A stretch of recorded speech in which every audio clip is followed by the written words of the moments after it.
Listen, I'm easy to find. And listen, they can kiss my ass if they don't like it. What's going on, YouTube? It's Nathan back with another video presentation. Happy Taco Tuesday. I hope each and every one of you had a great weekend or off to a great week. I hope everybody is staying safe. This is episode 13 of Big Nate Talk Podcast. Before we get into the video, there's a few things I need to say up front. I just want to take the opportunity really quick to just apologize. I know the past couple episodes have been lengthy. I try to keep the show, at least my goal is to keep it under 2 hours. But the last two episodes, there's a lot to cover, a lot to break down, particularly with the WNBA free agency, season review with the Ravens and the Washington football team, and the playoffs. Tonight's episode is going to be a little different. We're going to recap the wild card weekend, the Washington Wizards, going to get into Maryland basketball and Towson basketball, obviously. And then the WNBA free agencies, a couple things did happen.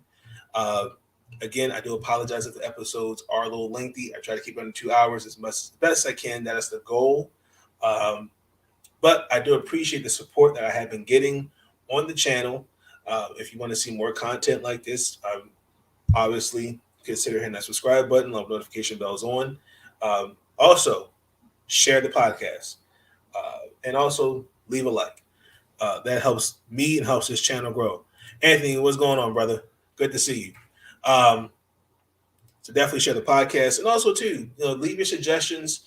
Shout out to Lucinda Baxter. She's giving me a good number of ideas to talk about. I do have something coming up since next month is Black History Month. I have some ideas for the podcast on that, so definitely be tuned for that. But let's just get right into it, man. It was a good weekend of football. There was a couple, I don't know how to really define it. I don't know if you want to say blowouts. It was a crazy weekend. I enjoyed it. It was really good. Let's start with the Las Vegas Raiders versus the Cincinnati Bengals. The final score was 26-19 Cincinnati Bengals. Hold on. For the Cincinnati Bengals, this is their first win, a playoff win in 31 years. They got a playoff win before the Dallas Cowboys did in this era of football. Interesting. I got to give the Las Vegas Raiders some credit in this regard. With all the stuff that they have been through this season alone, with the John Gruden emails, Mr. Henry Ruggs, they have been through a lot the past couple years, and unfortunately, they just fired their GM and Mike Mayock. They could have easily just said 1, 2, 3 Cancun and just said we'll see. I'll see each and every one of you next year. Derek Carr, who I felt like played like an MVP candidate to me. They tried to do the best to come back. They were down 10 points going into the fourth quarter, excuse me. But it just wasn't enough. Joe Burrow, I think he could be on the cusp of MVP candidate. I mean, 24, 34, 2 touchdowns. Obviously, that the Joe Burrow, Jamar Chase connection is nothing to sneeze at all. Again, the biggest thing that I took away to start off the wild card weekend with this game, there were a lot of penalties. I think it was 14 altogether, but Cincinnati's offense did what it had to do. Now, I do have a couple notes for you guys. When the last met was in November, Joe Mixon rushed the ball 30 times for 123 yards. I think he had 2 touchdowns on the ground. And they contained Joe Burrow to 148 yards in passing. Now, this time totally different. Joe Mixon had rushed the ball 17 times for 48 yards, and Joe Burrow threw for 248. I thought the passing the ball was definitely key. Can't wait to dig up. Can't wait to dig in that team, Arizona. Oh, I'm getting there. I'm getting there. I think the offense for Cincinnati was the key, but I felt like again, Cincinnati is doing enough to win the games. Now, a majority of the offense, let's keep it real, was field goals, because there was a couple offensive possessions where I did question why they should have passed the ball. They could have ran the ball on this down, but they got the job done. Now, the Las Vegas Raiders. I think the biggest issue in this thing that when I look back at the game, they just failed to execute when it mattered the most. The first half, they had no answers. On the second drive, I think he had tried to connect with Foster Marneau. Foster Marneau had missed. He missed a block on Hendrickson. That's what it was. And then Derek Carr got strip sacked.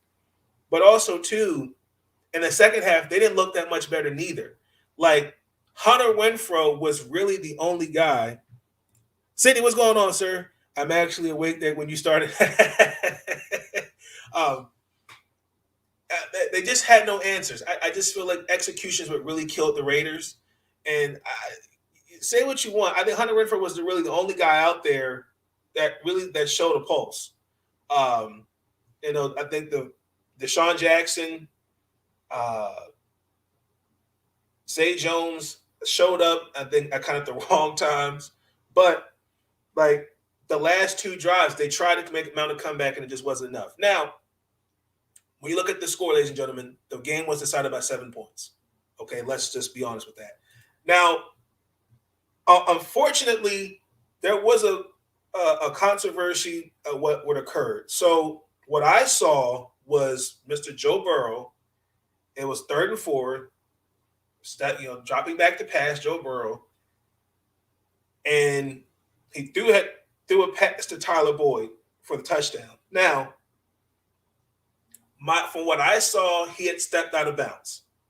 Now, apparently a whistle was blown, and you couldn't hear it. Now, according to the rule book, I looked at it that once the whistle is blown, the play should stop. And unfortunately, they got the touchdown. Now, that officiating crew is actually kind of a good one because I've seen them. They've officiated a few games. And the lead referee, he's really a nice guy. He's also, I think, after pretty much every game, he always tells people to drive home safely, different things like that. So, yeah, I don't think they're going to get any job in the playoff next year. But the Cincinnati Bengals. Congratulations! Oh my God. 31 years. Congratulations, in all seriousness. Let's go on to the battle in... What the heck? Sean told me this is a Dallas Cowboy fan support group. Oh, Mr. David Wright. Welcome, sir. My favorite clip. So not only we had the battle of all I see. What we're not hating, David. We're just I'll get to your team. But we had the New England Patriots versus the Buffalo Wild Wings. Really quick, I just want to give a shout out to Bills Mafia. Look, their fans are cool, but I think low-key crazy. I wish I had the clip. Shout out to Sean Spencer. He played it. This guy jumped off the RV. Oh, crazy, man. The score definitely does not reflect the New England Patriots. The final score, Buffalo Bills 47, New England Patriots 17. What the hell was that? Hey, what the hell? You freaking kidding me? I'm at a loss for words. I mean, I don't even know where to start. the New England Patriots had a top 5 defense. Had no answers against Josh Allen. Josh Allen had thrown 5 touchdowns, 4 penalties in the first half, and then also to this idea to go for it on fourth and decided to punt the ball on a 4th and 1, where you're already down 14-0. That I question that, and then I was looking for some adjustments in the second half. Did not see that.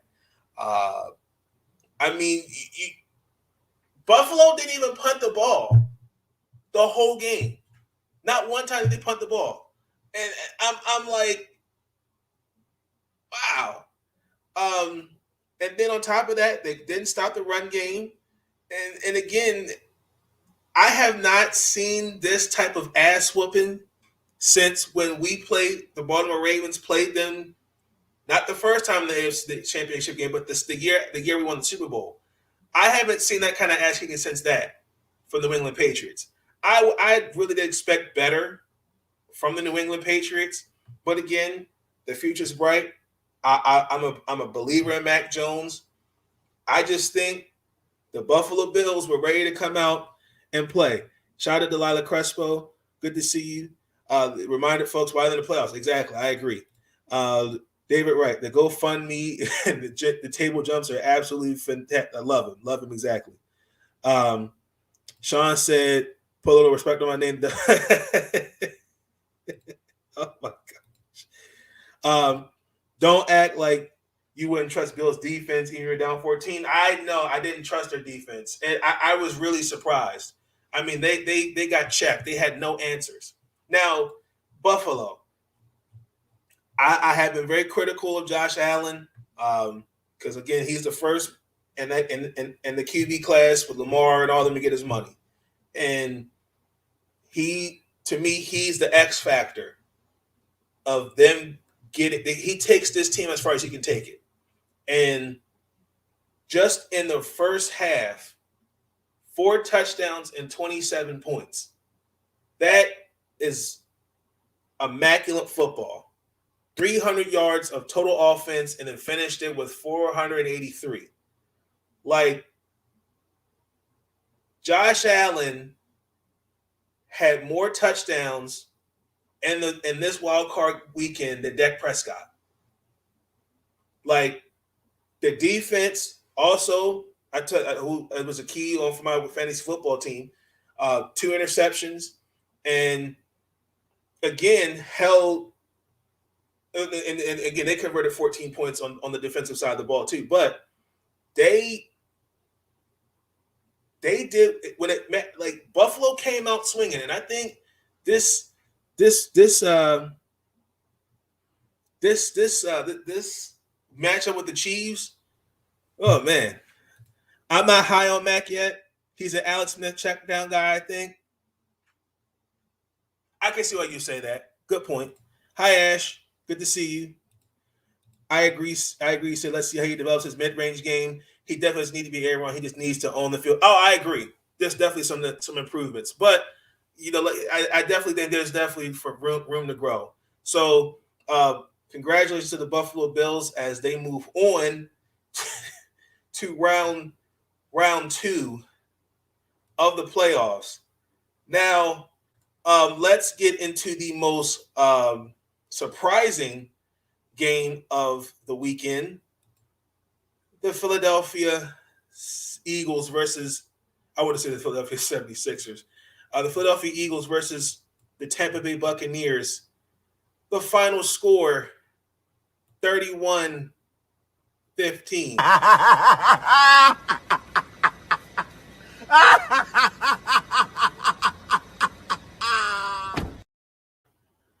Okay, so I was wrong. I had predicted an upset against Mr. TB12. The Eagles, like, once again, they let me down. Just let me down, man. Their defense. I think the keys to beating the Buccaneers is keep that Tom Brady-led offense off the field as much as possible. Don't give him a clean pocket to make the big throws, and play up on Mike Evans and them. Philadelphia's defense didn't do any of that. On drives where it was just like, wow, why couldn't you not, I don't know, play Tampa 2 or cover 2 man, something like that. I whiffed on that one. Play Stephen A one more time and how the 76ers would have won.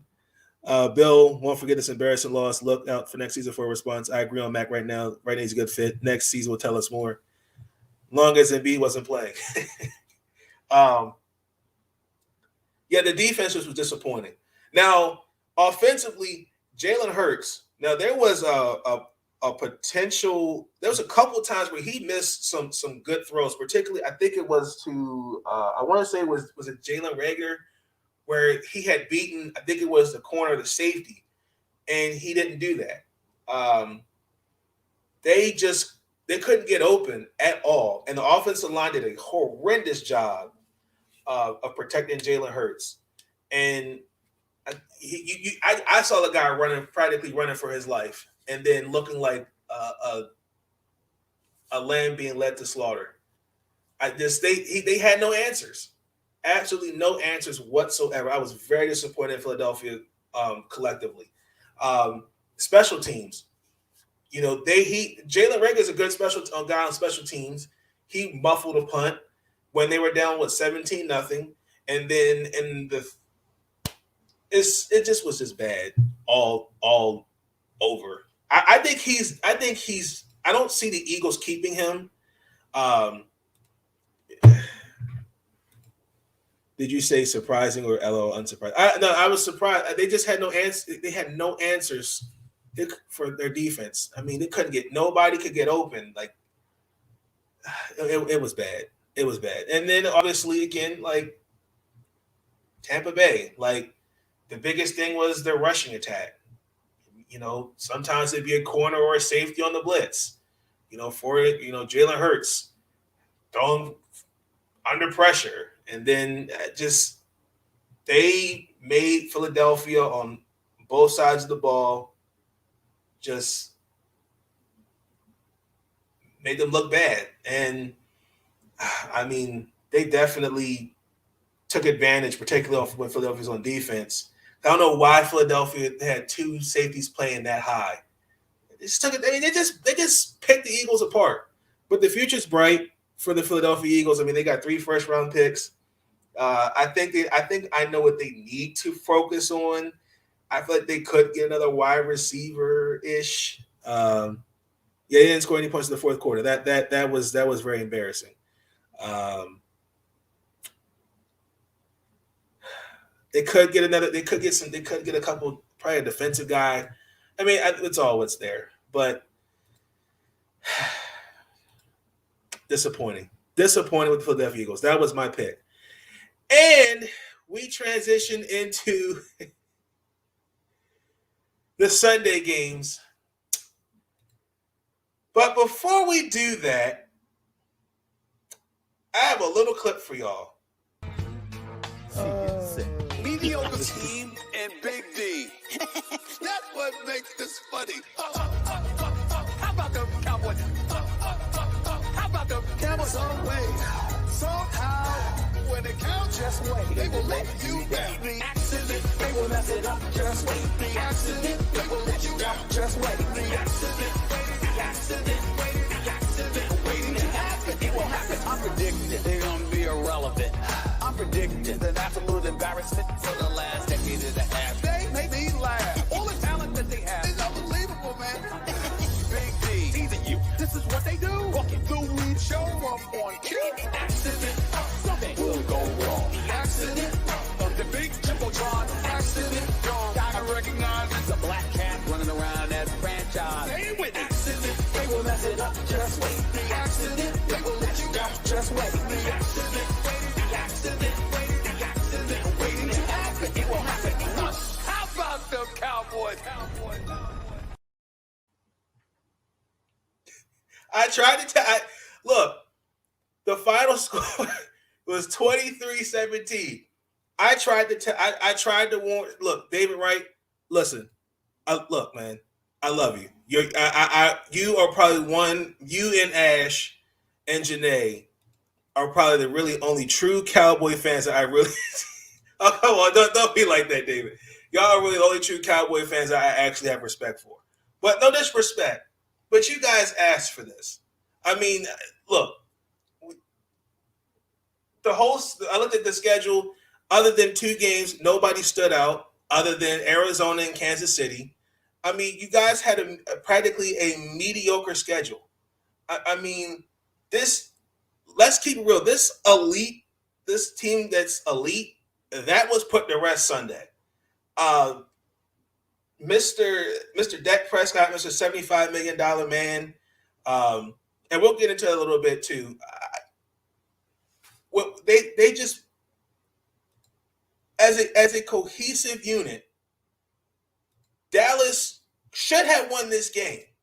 Now, I said the keys for San Francisco to win was they got to come out early and swing, and that's what San Francisco did.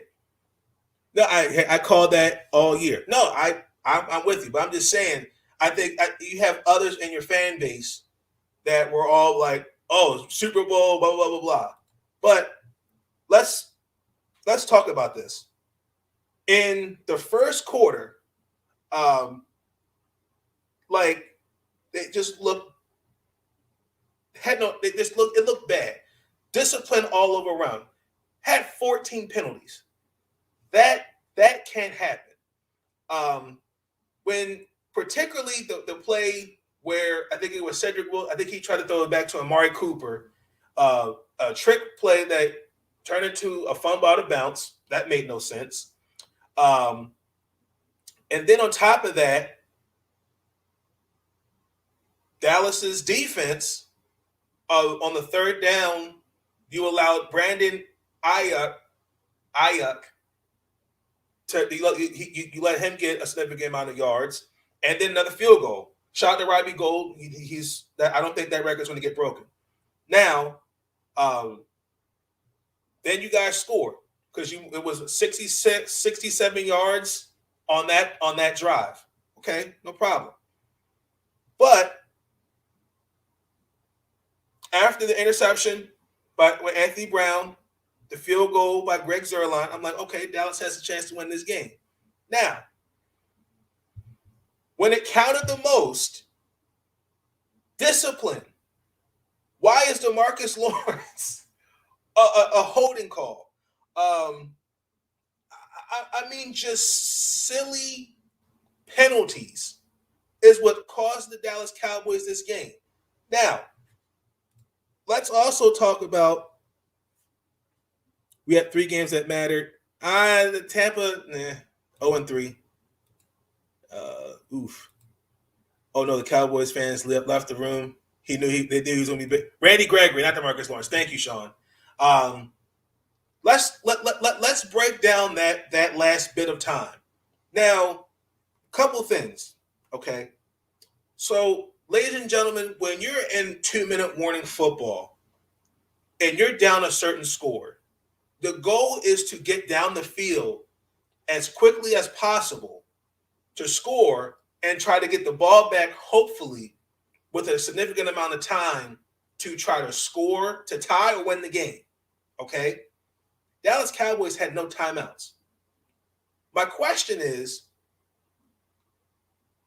San Francisco, for some, and this is why I hate that prevent defense, play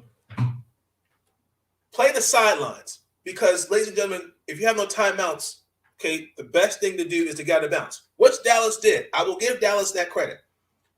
But with 6 seconds left on the clock, why are we drawing up a QB draw with why? I could see if you had a minimum of 20 seconds. See, that's, ladies and gentlemen, that's something you would see like in Madden, for example, where the CPU is trying to score and they're coming up with bone. Because in my mind, if Kellen Moore called it, that play, and Mike McCarthy seemed to approve of it, if I'm Dak Prescott, he should have audibled. You should have taken a shot at the end zone. Now, I understand the play call, but I thought it was just flat out dumb. I'm sorry. Time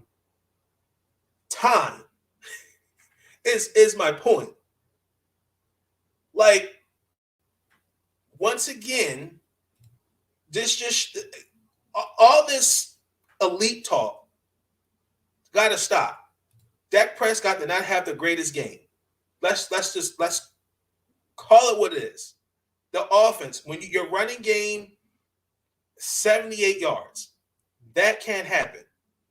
And then on top of that, what bothers me is that Ezekiel Elliott came out and said he had, I think it was a PCL tear. I hate that. I don't understand why these guys come out after they lose the game and say, well, I played with this injury. Now, just to me, and also too, ladies and gentlemen, when you're trying, what Dak Prescott should have done was run like Larry Fitzgerald, give the ball to the referee for him to set the ball and you to spike it. You don't give it to your offensive lineman, because right there, to me, that was a brain fart. And obviously that cost him the game. Now, say what we want. Dak can have a great season versus anyone outside the NFC East. I can see why he said that. Now, me personally, Mike McCarthy and Kellen Moore are your main two culprits. Y'all, look, y'all got a boatload of talent. I think the Dallas Cowboys are a great football team. I just think right there, it's coaching and also too execution. Because I can't tell you how many opportunities I said, oh, Dallas should. San Francisco put on that Jimmy Garoppolo interception. I was like, oh, okay. Dallas should have taken advantage of that. Didn't happen. Had no answers in the first half against the offense with Deebo Samuel and Elijah Mitchell. No answers on that whatsoever.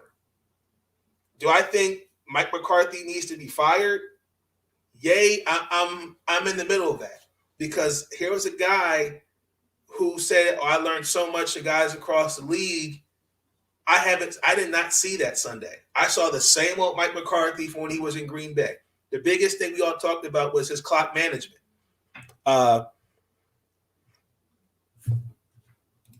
Kellen Moore is young. I'm not ready to give up on him as an offensive coordinator yet. McCarthy is a known quality, has been weighed, measured, and found waiting. I like that. I like it. But look, I think they got a bright future. I'm not a fan of the fact that when they interviewed Jerry Jones and they said, have you ever seen something like this? And his response was, no, I haven't. Yes, you have. You have. If you saw in the clip, the game against Seattle with the fumbled snap, and then when Peyton Manning and the Denver Broncos came into your home and outdueled you. So you let Jimmy Garoppolo and the San Francisco 49ers in the wild card round. So that's another year where, oh my goodness. Look, hey, shout out to Sean Spencer. When they all came on there after they beat Washington 56-14, blah, blah, blah, blah, blah, all this stuff. I said, just wait. I tried. I tried to warn you guys. I was like, okay. I stayed quiet. I was glued to that TV the whole game. And the Dallas Cowboys.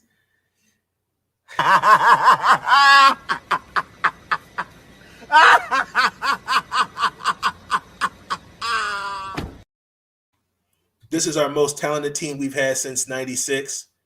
Jerry has never seen this. I can see where you said that.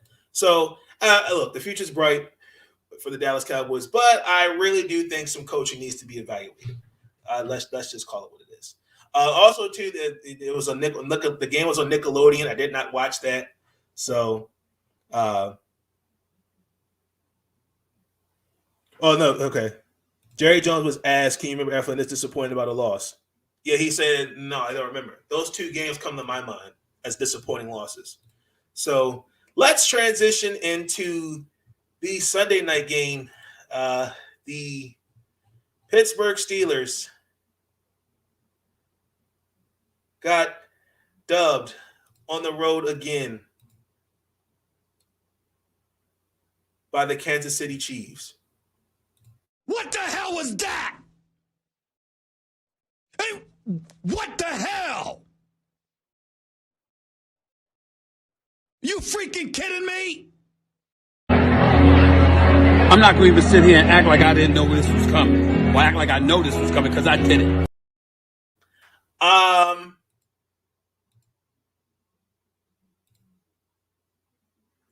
I kind of did not see that.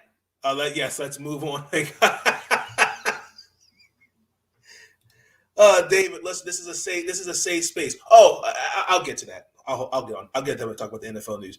The Nickelodeon broadcast was pretty good. Nate Burleson, I forgot who else it was. He actually had somebody from Maryland.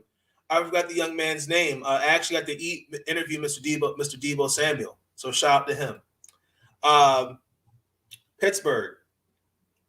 First half, offensively, they just had no answers. I thought after they had the defensive good start, the fumble recovery by TJ Watt, I thought was, to me, the start of something, could have been the start of something.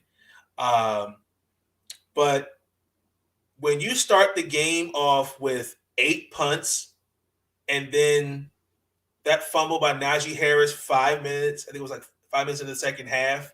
Yeah, that was a recipe for disaster. I knew the game was over after that. Offensively, if Sid is in here, I got a question for you. If you are front office, I think Mr. Kevin Colbert is his name, the GM. I think he's also stepping down as well. Are you addressing this wide receiver core? Because Deontay Johnson, I think is a good wide receiver, but he drops the ball. I mean, there was a couple passes where it's right in his hands. I've seen it particularly against Baltimore. In crucial moments, like, I don't know what it is. Well, let's be honest. Did we really think Steelers was going to really come out too close to being this game? No, we did. No, we did not. I thought I would have expected, unfortunately, the score to be like this. I'm sorry. I mean, he did. I mean, Deontay Johnson did have the comeback touch. He did kind of redeem himself with a touchdown. But defensively, Pittsburgh had no answers for Patrick Mahomes in the offense. I mean, they didn't score in the first quarter at all, which was surprising. But when the Kansas City Chiefs, once they get in rhythm, once they find the rhythm, they're not. It's hard to contain it. Again, Pittsburgh did force turnovers, but when you're held to just 44 yards in the first half and 2 first downs, Pittsburgh, that's unfortunately that's what hurts. And then again, everybody was getting some effort. You had someone named Jerick McKinnon. He had 61 yards in rushing and caught the ball for 81 yards in receiving. Like, little things like that. Tyreek Hill, Pringle, Hardman, Kelsey. I mean, you got to contain everybody. And yeah. So if this was Big Ben's last game, which I'm sure it is, first ballot Hall of Famer in my book. I hate to see him actually go out like that, honestly and truthfully. These last couple years, I'm not gonna lie, they were definitely hard to watch. I mean, say what you want. I mean, he goes out. He's been going out there and playing with maximum effort. And biggest thing for me, I kind of do feel like, I know people are going to say they need to go look for a quarterback. It's not Dwayne Haskins. It's not Mason Rudolph. But if you got guys that know the system, why not give it a chance? That's just my opinion. Let's get to some of these comments. There's a reason why Matt LaFleur is coaching in Green Bay now. I agree, Delilah. Mind you, not a knock, but the steel curtain is limped its way in. Unfortunately, that just says how bad the AFC was, honestly, truthfully, this season. Big Ben mustering everything he could each week, etc. I feel like if they we're going back to the Cowboys. I feel like if they fire Kellen Moore and keep McCarthy one more season, someone has to go. I feel like the offense coordinator will be the fall guy. No, I think it'll be more Mike McCarthy because he's brought in his staff. He brought in former defensive coordinator for the Baltimore Ravens many, many years ago, Mike Nolan, and that was a fail. Dan Quinn, watch out for him. Might get another coaching opportunity. I think this time Mike McCarthy's seat's going to be hot. Tips, caps to Big Ben. Absolutely, David. Let's transition into Monday night football for the wild card.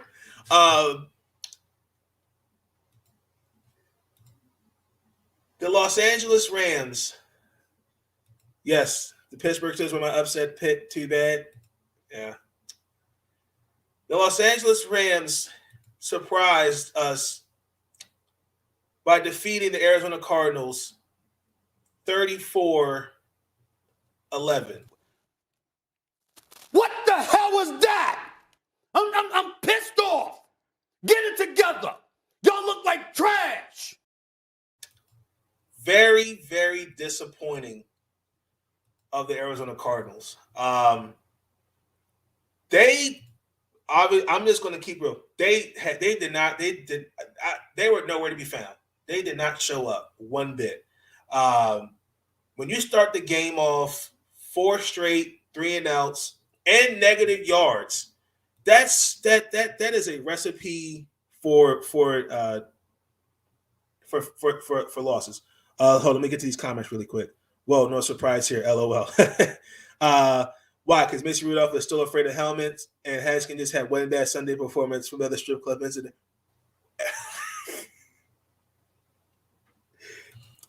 Thought about TJ Watt TD. Yeah, unfortunate. And TJ Watt is my defensive player of the year candidate. And yeah, he'll be back. They'll be all right. Be nice, Anthony. Ran off the dome. Dented reindeer is a survivor. Wow. Oh my gosh. Okay. Let me get back to this game. Kyler Murray, after they punted the ball 4 times, 2 back-to-back drives, he'd thrown interceptions. Unfortunately, the first interception, they were in his own end zone, and he had just, again, ladies and gentlemen, football 101. If you can't get anybody open and you're in your own end zone, throw the ball away. It's okay. It's not an indictment against you if you throw the ball away. He comes out the pocket and he literally just tosses the ball for, I think it was David Long Jr. to pick it off. Like what was he doing? And then, unfortunately, when he threw the second interception, look, that was just a bad pass. Okay. Now, when that first interception, they were up 21-0. And like the Los Angeles Rams, the Rams as a cohesive unit had more yards offensively than Arizona, which had -1. Now, again, the defense wasn't that much damn better neither. I want to give my thoughts and prayers to Mr. Buda Baker. That was a scary incident, that scary injury. I'm glad to see that he was on the plane. I believe he's actually supposed to. I think he touched down today, and was supposed to see the doctor like as soon as he got off the plane, or it might be tomorrow. So it's really good to see him walking and different things here, that he was able to walk, all those different things like that. But it was just a bad game. We have seen Mahomes and Murray make plays like that, though. Patrick Mahomes had a monster game, 5 TDs, and Kelsey was just phenomenal. Yes, I agree.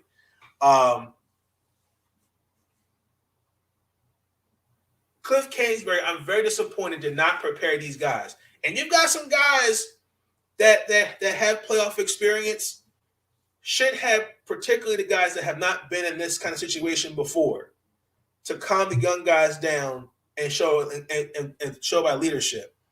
But again, I want to step off the soapbox for a sec because I'm gonna go there. Okay. What we got? I think Delilah's on a delay. It's all right. Nothing wrong with that at all. It's okay, David. I wasn't mad at all. He's a special talent and gets the benefit of the doubt. This is right here. This is not. I'm not. This is not a shot at you, David. But this is what bothers me. Is he getting the benefit of the doubt because this is his first time, because we expected more of the Arizona Cardinals? They didn't perform well, or is this a learning opportunity? Because there's another quarterback that has been in the same position and gets criticized to the teeth. This man does not live in peace. People they just talk about him all the time. Yes, I'm talking about my quarterback and Lamar Jackson, because it's amazing to me how he comes out in this game. And again, I had to do my homework and look at the stats between the way how Kyler Murray played against the Rams and then how Mr. Lamar Jackson played against the Titans when obviously in the wild card. Now, obviously Lamar Jackson. No, you're fine, Delilah. You don't have to apologize. It's all good. Don't apologize. Unfortunately, Kyler Murray had 137 yards in passing and threw the ball under 60%. Now, if I remember correctly, Lamar Jackson had thrown the ball 59 times and had thrown the ball. He had 1 touchdown, 2 picks, I think over 300 yards in passing. And that division round against Tennessee. They killed him. They're saying, well, he had all these different things. He has to do this. He has to do that. Then you had people come out and saying, well, would you take Lamar Jackson or Kyler Murray? Now, a guy who has not really, to me, proven himself, is not in the playoffs. Both have their faults. I will admit that. Both are not perfect quarterbacks. But it's amazing to me how when I heard all these fools on radio and TV today talk like pretty much almost kind of give this pass, this sympathy pass for Kyler Murray, but it's like when I look when it was Lamar, oh, it's X, Y, and Z. But again, I'm just going to, and I'm going to go there. I just feel like people don't like Lamar Jackson's style of play. Plain and simple. And that's cool. I just feel like when we criticize guys and when we critique, whatever you want to call it, keep the same energy you have for one guy versus the other. Don't pick and choose when we want to criticize and say, well, this guy can't do this and this guy, but this guy can. Like Kyler Murray, again, the Arizona Cardinals, the first half of the season, they looked like a Super Bowl contender in my eyes. In the second half of the season, I saw a lot of inconsistencies. And some of it also was with Kyler Murray. But I hate to ask this question because they've done it with Lamar. So will Kyler Murray win the championship? Dak Prescott?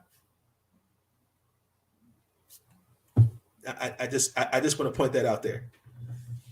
Now, to be fair, Lamar doesn't have the arm talent that Murray has and Mahomes do, but his haters are louder. Yes, I agree with that. I'm crying legit tears now.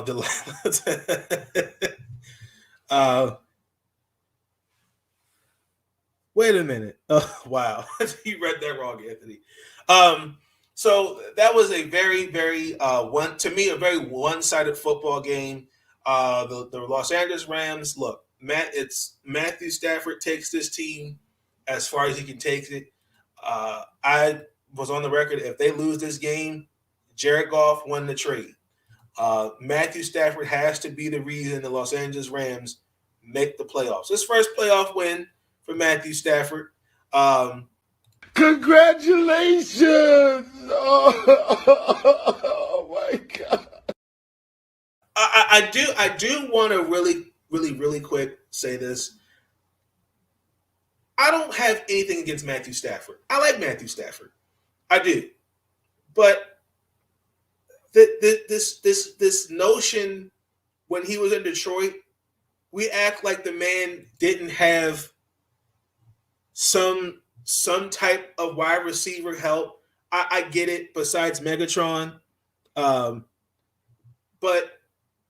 he did have wide receivers that weren't terrible, but got the job done.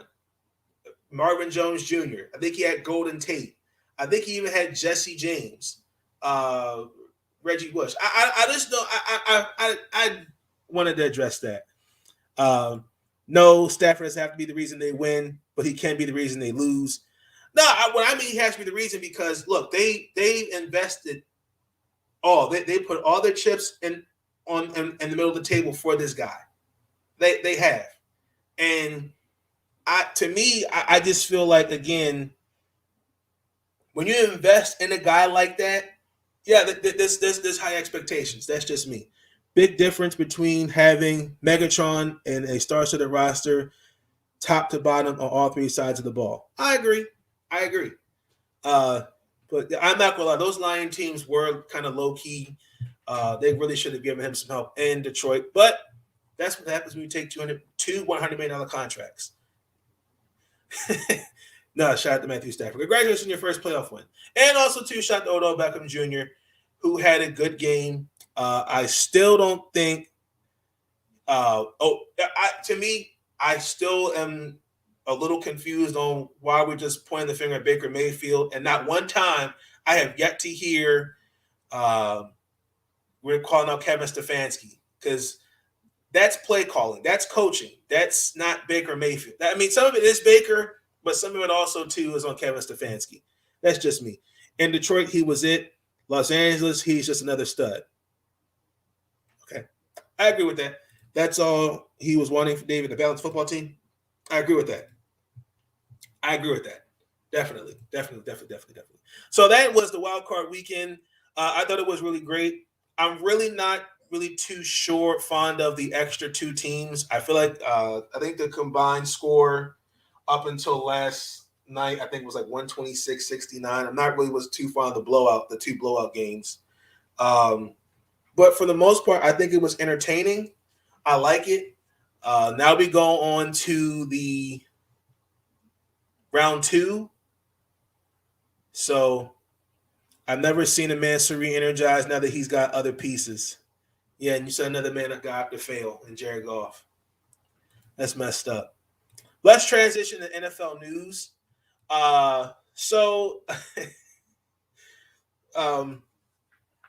Pretty much, Mike Tomlin, he's kind of came out and said that he's kind of feeling like Big Ben's done. So definitely next year. I mean, I think if you're Pittsburgh, look for the quarterback. That way you have somebody and not wait on him. That's just me. Malik McDowell, defensive tackle for the Cleveland Browns, was arrested for decent exposure. He assaulted a police officer as well.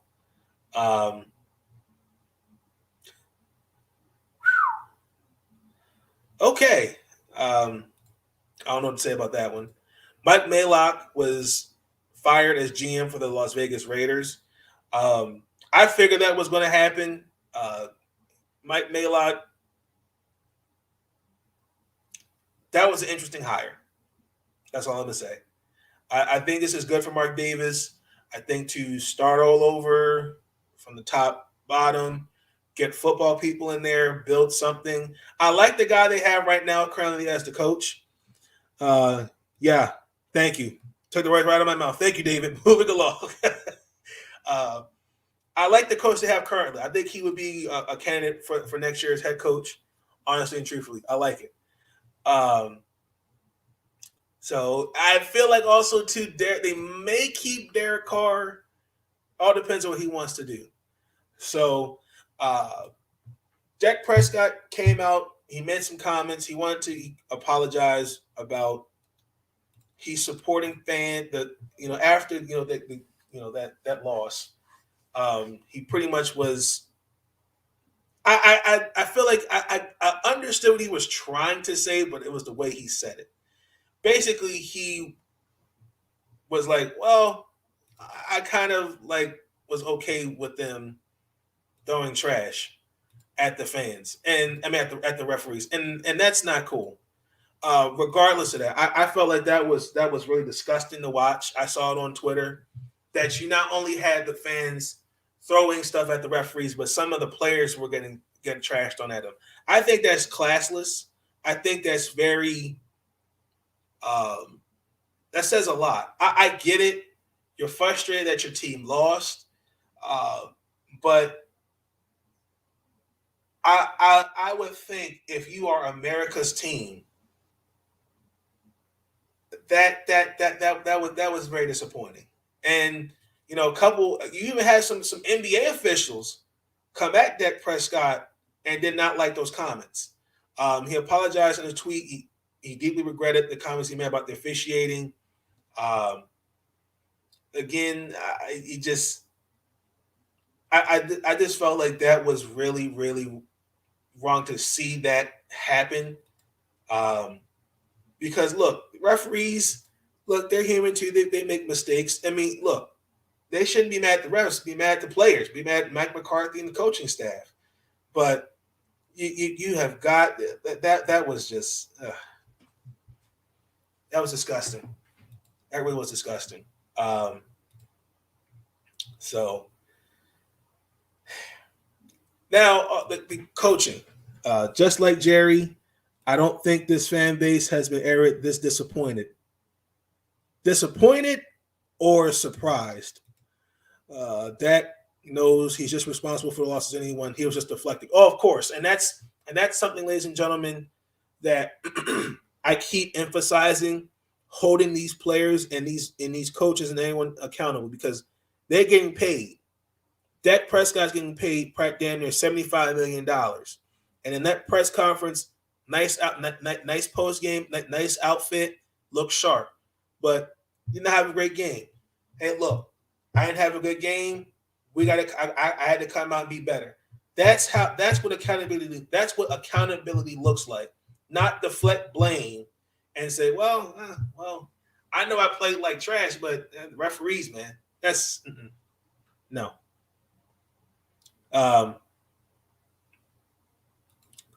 Now with coaches,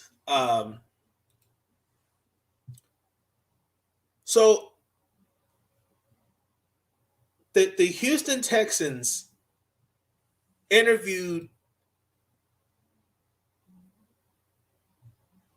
Brian Flores. What? What? And you got to be kidding me.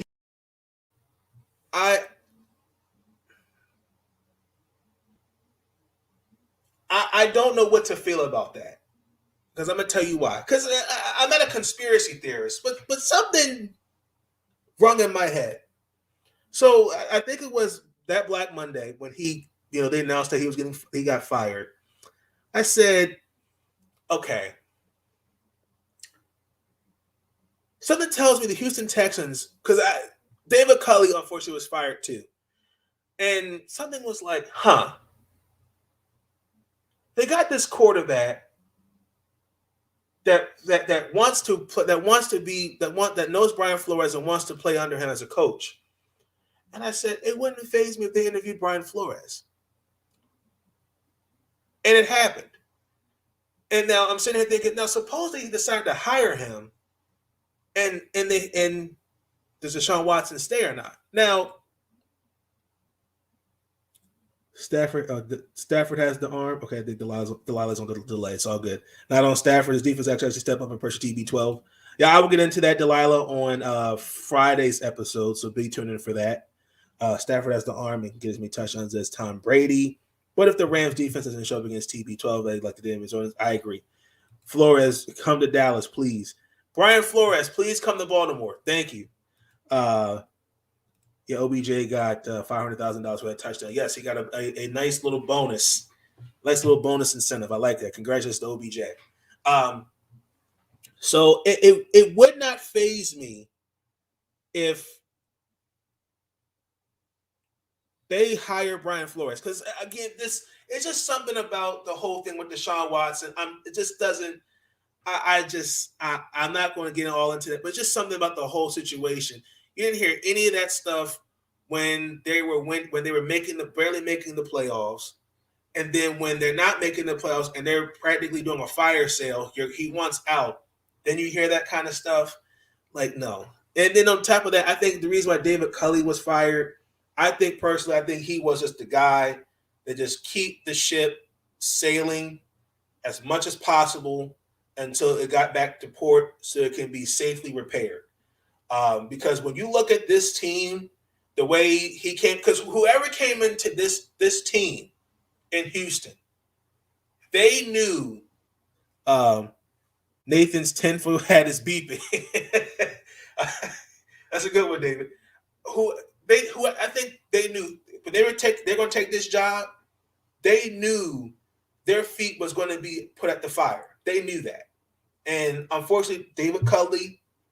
Shout out to him. I think we'll get a coaching opportunity, probably as a coordinator. When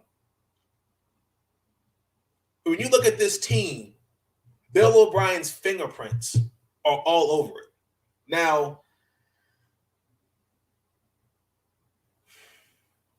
the Houston Texans have a lot to fix, and I don't know really where they're gonna go from. And the GM came out and said he's most likely he's not going to play. Deshaun Watson's not going to play for the Texans again. So we'll see how that goes. Because whoever's going to take that job, they got some work cut out for them. And this is just my opinion. A head coach should be given 4 to 5 years easily to develop a team. But it's not just coaching. It's when you got guys in the front office that know what the hell they're doing and what they're drafting and what they're trading for makes sense. Guys, there's always going to be hits and misses on drafts. I understand that. But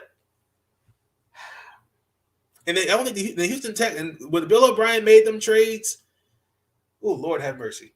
The Jacksonville Jaguars are unlikely to hire Bill O'Brien. All right, David, thank you for stopping by. I appreciate you. Yes. Much love. Appreciate you. I do think that, again, the Jaguars, they're going to have to find somebody. Again, I just don't trust Shad Khan as an owner because it's the same owner that hired Urban Meyer with all the things that he brought, that things you were hearing.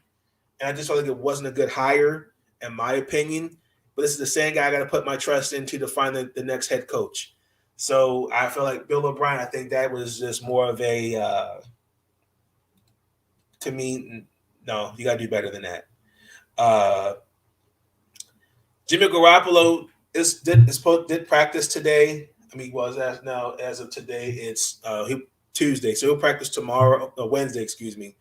He practiced Tuesday because he had a shoulder sprain against Dallas.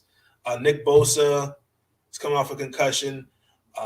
Fred Warner is okay. I thought he kind of low key tore his something in his knee, but he looked all right. Tristan Wirfs, I don't know what he's going to look like. We'll probably hear something either by today, Thursday, or Friday if he's ready to play. Yeah. So, and then Russell Wilson said he wants to explore his options this offseason, so we'll see. Yeah, that's really what's going on around the NFL. I know with the Miami Dolphins, they're looking for a coach that knows to build around him. I do feel like, and this is not a slight on Tua. I think Tua is a good quarterback, but personally, I don't think Brian Flores wanted him. I think management and front office wanted Tua. Brian Flores wanted Justin Herbert and maybe somebody else. That's just me. And I think there was a power struggle there. So that's really what's going on around the NFL. Major League Baseball, we are in day 50 of the strike. Unfortunately, the players declined the offer, so there's really nothing happening at all. Francisco Liriano, former pitcher, has called it a career. Liriano played for a few teams. I know particularly the Pirates, Twins. Can't remember, somebody played for a couple of the teams. Had a decent career. Left-handed pitching, good pitcher. So I wish him all nothing but the best. Brandon Gomes has been promoted to general manager for the Los Angeles Dodgers. Again, there's nothing really going on. Guys can't make moves because can't sign anybody because they're on strike. So we'll see. The Hall of Fame is coming up for this year. This is just okay. So let's break down this list, because this might be the most interesting class of the Hall of Fame. So you got guys like Barry Bonds, David Ortiz, I think Todd Helton, Scott Rowland, Sammy Sosa. I'm just, oh my gosh. Let me just go over this.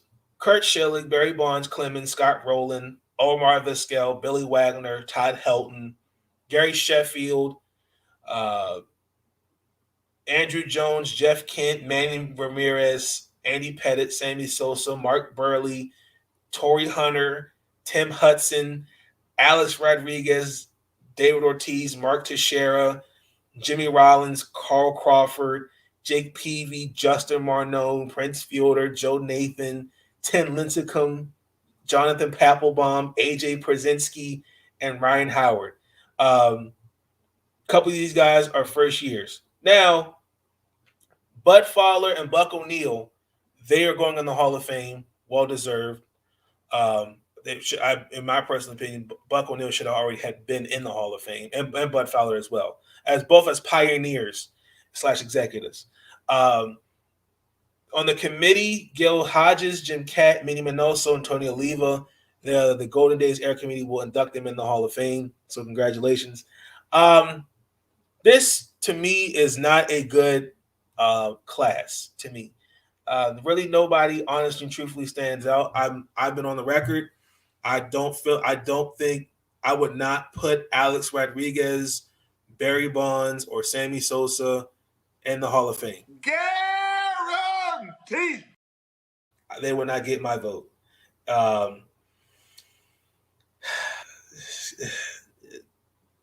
I'd say probably the closest could be Todd Helton, Gary Sheffield. Oh my gosh. Nobody stands out on this list. I mean, Omar Vizquel, he's close to 3,000 hits. Oh my God, this is disgusting. This is because when I look at Manny Ramirez, Sammy Sosa, Barry Bonds, Clemens, A-Rod, well, David Ortiz to me be a Hall of Famer for sure. They're all PED users, so they're not getting my vote. Mark Teixeira, not on the first ballot. Jimmy Rollins would be a good one. So I'm looking at this list.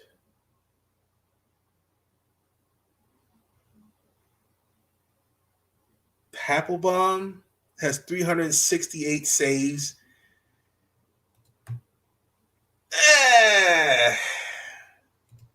I just don't know.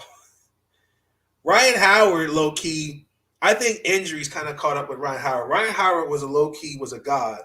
I ain't gonna lie. Like I wish he was on. If I was drafting the baseball team, I'd want Ryan Howard on my baseball team any day because he in Philadelphia. That when the Phillies were that World Series run they had him, Victorino, Chase Utley. That team offensively was dangerous. And then AJ Przinsky, I feel like he's more of a defensive catcher, but Prince Fielder, same thing. I mean, injuries. I mean, if unfortunately, he had to retire because of his neck injury. And ironically, if I'm not mistaken, his stats, I think his father, Mr. Cecil Fielder, I think actually have the same amount of home runs.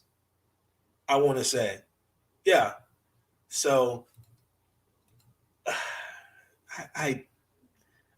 this class, I'll be honest. David Ortiz. I'll put David Ortiz, Billy Wagner, Omar Vizquel, Todd Helton. What else? Let me look.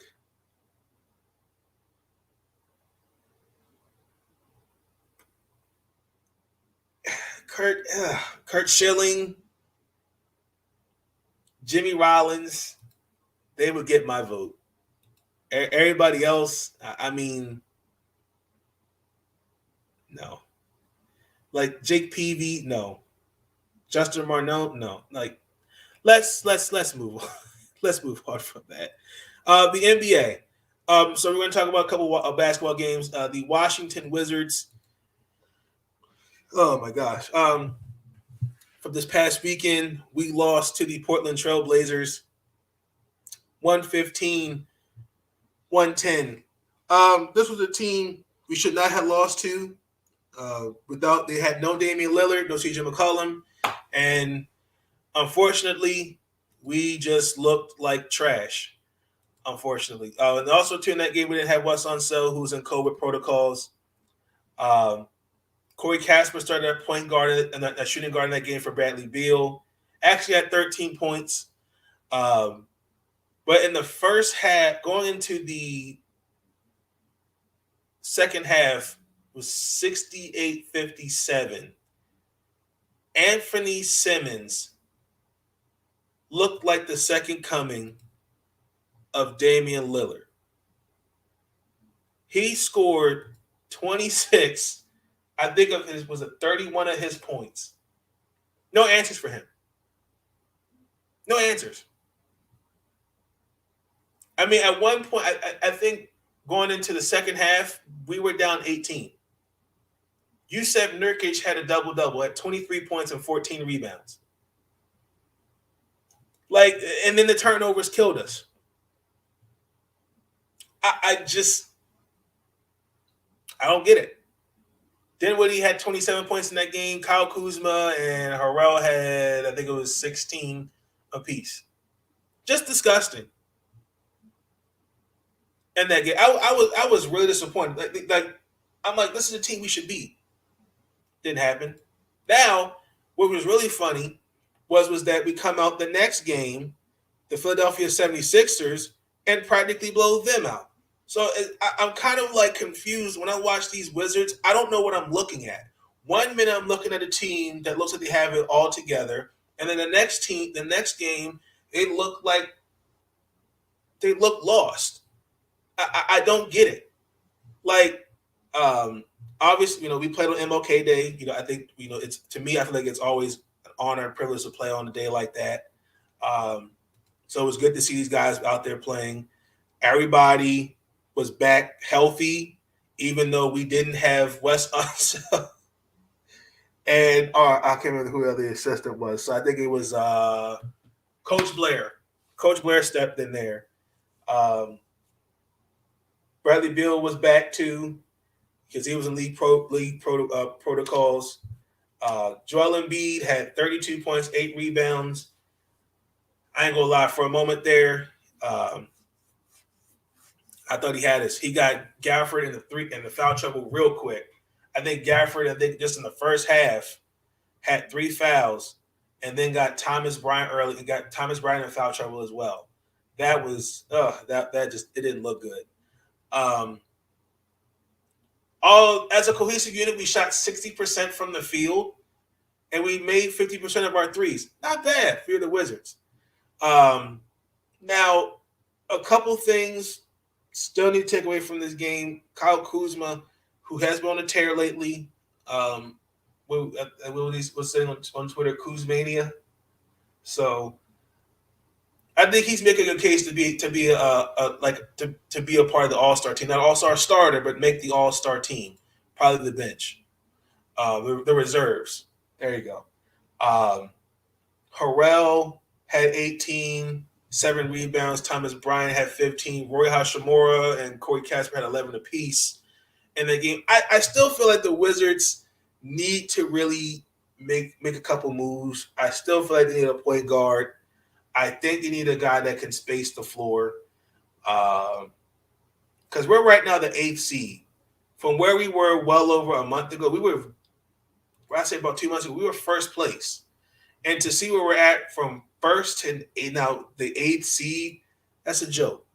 That's a joke. I think it really just says more about the team. I think the team has a great group of talent, but I just feel like the team is not built. It's missing something. And I just don't think Roy Hashimura and Thomas Bryant are the answers to fixing it. I don't. Now we play the Brooklyn Nets actually tonight. We play a team that doesn't have Kevin Durant, which he's actually also been on tear. He's actually been considered one of my MVP candidates. So that kind of is a little bit of relief. But we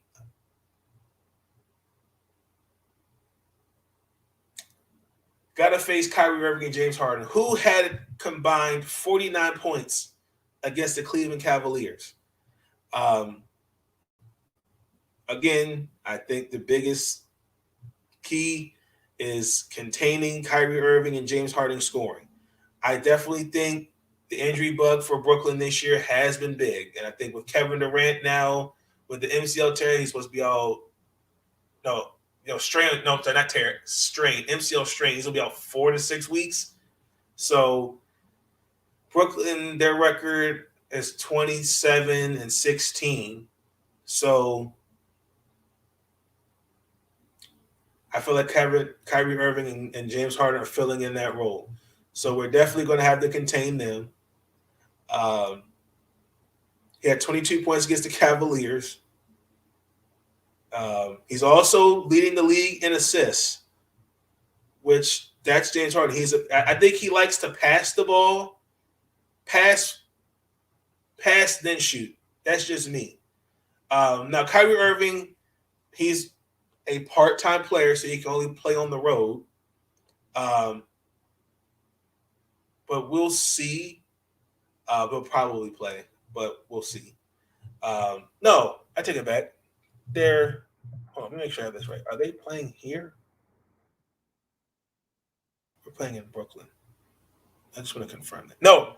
So, no, Kyrie Irving's playing. Okay, I thought we're playing in Brooklyn. It's a home game for us. So, he's definitely got Kyrie Irving there for sure. The Wizards cut down them turnovers, play defense, make shots. Like, we're 23-21. Again, says a lot about the way these guys are looking. I just think, to me, those are the 3 keys. Contain James Harden and Kyrie Irving. Commit less fouls. Don't dig yourselves in a hole. Make some shots and play team defense first. If the Washington Wizards do those things, they can win this game. I think the way Kyle Kuzma has been playing lately, don't get me wrong, he's been having a great year. He's been on a tear these last few games. I'm looking for Harrell, KCP, Casper. I'm looking for everybody to get some to definitely contribute. So I think it's going to be a close game. I think the Washington Wizards will surprise the Brooklyn Nets 112-105. Yeah! team. Let's transition to the news around the NBA. A couple things. So the Lakers, Frank Vogel, the head coach, he is on a game-to-game basis. Pretty much, if they don't turn it around, Frank Vogel could be fired. I think that's honestly and truthfully sad. I do. I feel for Frank Vogel. It's just amazing that the excuses that I've been hearing about the Lakers, well, a lot of these things is coaching, different things like that. But last time I checked, when I look at this team, none of those guys play defense. Besides A.V. Bradley, there's Trevor Ariza, guys don't play defense. Like, you can tell this team has LeBron's fingerprints all over it. And then where no one's called a question to Anthony Davis, who I feel like, once again, I think it's his style, the way he plays is the exact same reason why he ends up hurt. And I think to sit here and we're really going to talk about a man, Frank Vogel getting fired. I think Frank Vogel is the scapegoat to what the bigger problem is, because it's the Lakers. And if he's fired, I feel like Frank Vogel he'll get a job with a real NBA team. That's just me. Now the Detroit Pistons, they offered a deal for Ben Simmons that involved Jeremy Grant. I doubt the Sixers will take that deal, but they need to make a move on him because, I mean, to me, Ben Simmons, I just can't see him playing for the Sixers at all whatsoever because he just can't. I don't know. I think the way how he's handled the whole situation, it's crazy to me. Shout out to Darius Garland, Devin Booker's were named Player of the Week. Miles Turner's out for 2 weeks with a foot injury, so that's definitely going to hurt the Pacers. I kind of expect him and Sabonis to be traded at some point before the season, actually before the deadline. John Morant is I actually am now put him like 4th, maybe 5th in MVP conversation. He's been really having a good year. The Memphis Grizzlies, they might be. I could see them in the Western Conference Finals. Guaranteed. I want to give my thoughts and prayers to Lucia Harris. She was the first woman to be drafted by an NBA team. She passed away. She was drafted by the New Orleans Jazz before they became the Utah Jazz in 1977 in the second round. Unfortunately, she at the time was pregnant, so she couldn't try out for the team. She was actually Cheryl Miller before Cheryl Miller. She scored the first points at the Olympics for Team USA.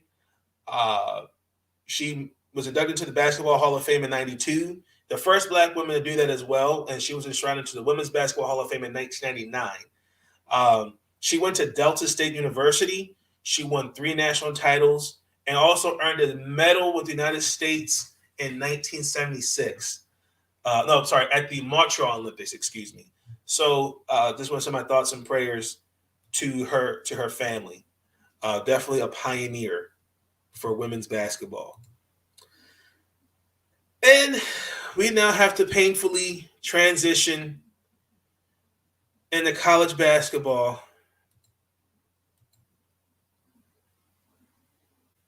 The University of Maryland. Let me start with the men as I rearrange, because each game I'm going to talk about, I'm going to try to keep my composure. We lost today 84, the men. I'm sorry, 83-64.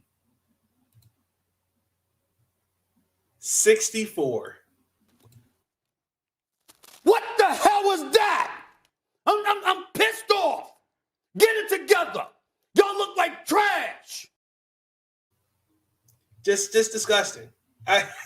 We're 1-5 in the Big Ten. Jalen Reese. These guys, man. I just Dante Scott. Oh my gosh, they're killing me. They are really, really killing me. These guys have no answers. This team, the starting lineup got changed. Putting Julian Reese in the starting lineup was interesting. I'm surprised he had Martinez and Green to start. It was both for them. That's the first game they started. After 4 minutes, you take them out the game for Fats Russell and Hart, and then they didn't. I don't understand what the point of having Martinez and Green out there. They did nothing, absolutely nothing. Now, I really definitely, I just feel like everybody, from coaching to players, this team, I don't know. I don't get it. The Wolverines, I mean, they made us look, it was just bad. I mean, well,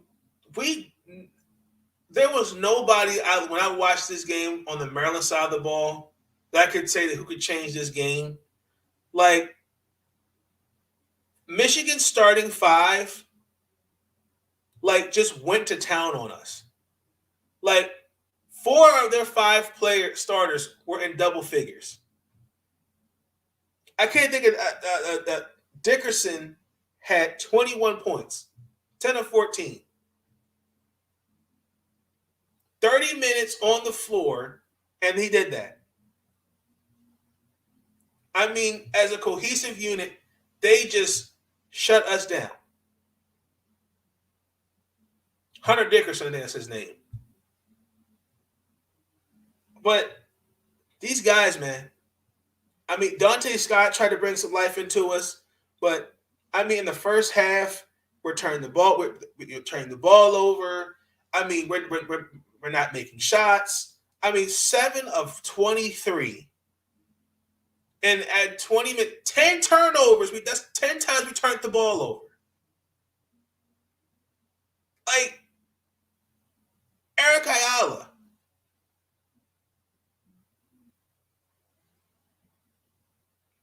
Oh, my gosh. I mean, he had tried to get us back in the game. But when it was all said and done in that first half, that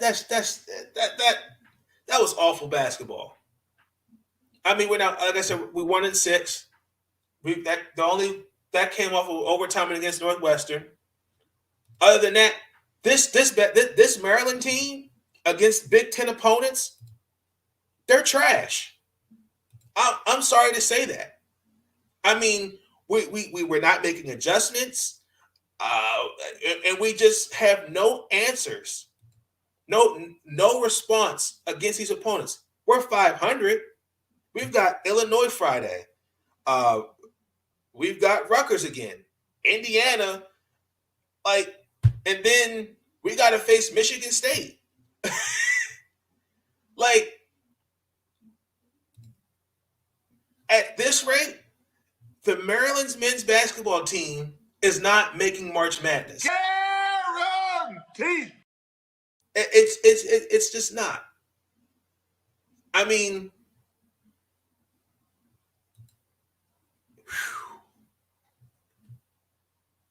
at Maryland, they got to get a coach up in here. Rick Pitino, maybe Bruce Pearl, Alex English. They need somebody to get this team, this program, this team and this program back on its feet. Oh my God! And then unfortunately, Yeah, I'm going to talk about it. We lost to Rutgers. And unfortunately, we had this game in the bag. And then a poor second half. The final score was 70-59. Why is it not playing? What the hell was that? Hey, what the hell? You freaking kidding me? I mean, in the first half, the Maryland Terrapins, we capitalized on the Scarlet Knights turnovers and got them in foul trouble. It was a good half of basketball. But when it counted in the second half, I mean, the Scarlet Knights had 5 turnovers compared to our 9. We drew 7 fouls compared to the first half. We drew 12. Like, going down the stretch, the Scarlet Knights were 6 of 8. Maryland could not even get a bucket. And then once again, I just want to point this out. Keegan Murray, Kofi Cockburn, Johnny Davis, Ron Harper Jr. is, according when I looked at Rutgers stats, their team, he's their leading scorer. Ron Harper Jr. finished the game with 31 points. Keegan Murray had 35 against us. Just no answers.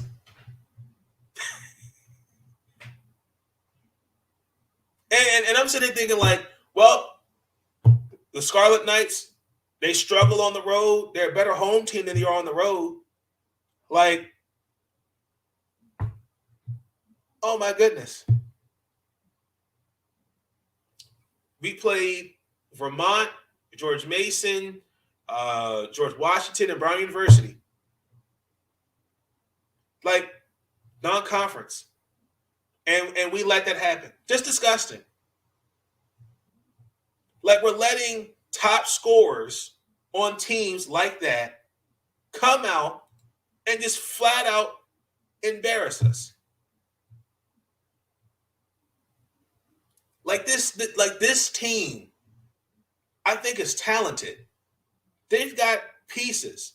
But I think it just comes down to, I just think the men need, again, like I said, they need a guy that's going to come in and really get these boys rolling. Because I'm not going to lie, Mark Turgeon, trust your eyes. My eyes don't lie.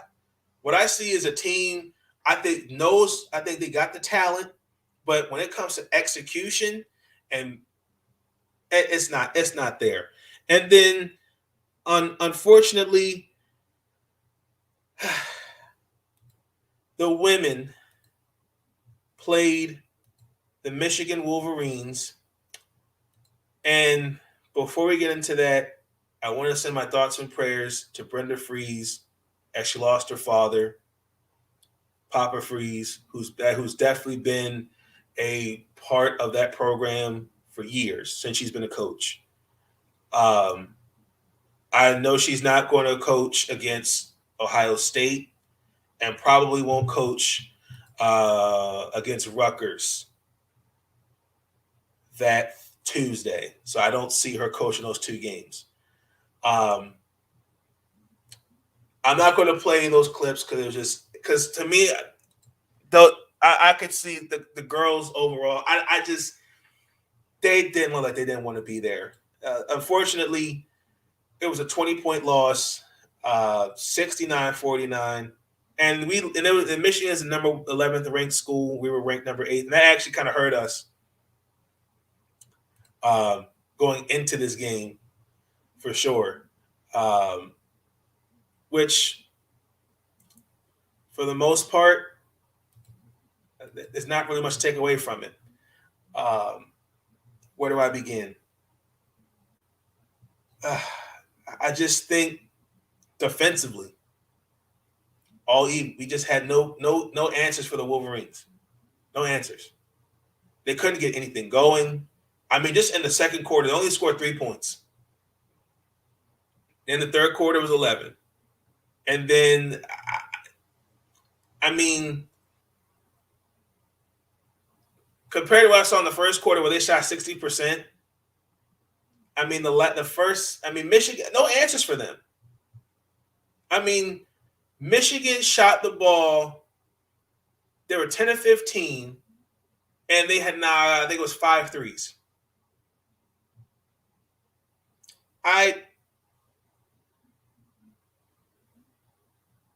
Makes no sense.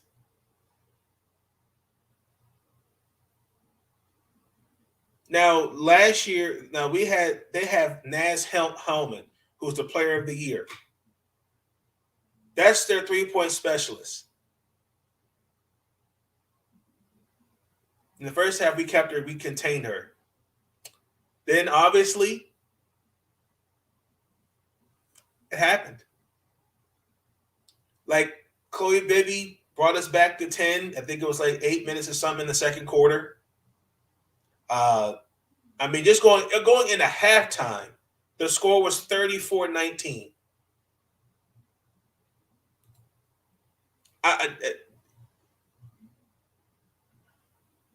I mean, 32. I mean, there's nothing you can take away from that. A 20-point loss. There's nothing you can take from it.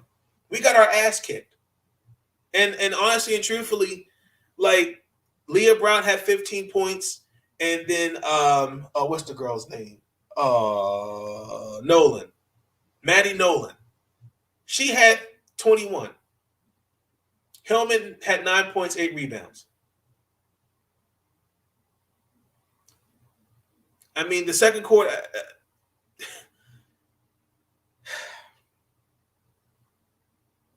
I mean, there's just nothing to take away from it. But other than that, that's not of all the Brenda Freeze's teams that I've watched. That's not what I expected. I was very disappointed. And again, I get it. I totally understand. You're playing with heavy hearts. I'm not going to question no one quitting. They still went out there and played basketball. I'm really proud of what they did. I get it.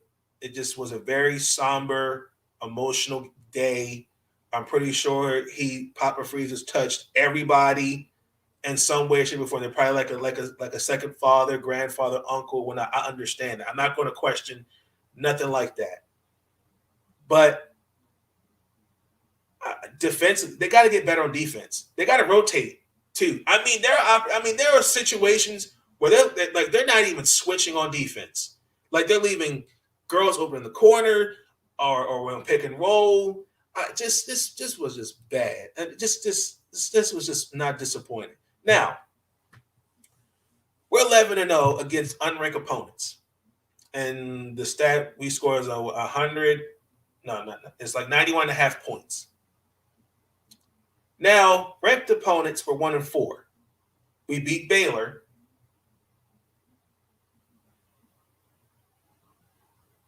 Again, the only really standing out with this is, I mean, we could talk. I mean, at this point, I can't really talk about the injuries. Definitely do play a role, particularly with Faith now out for the season. Oh my God,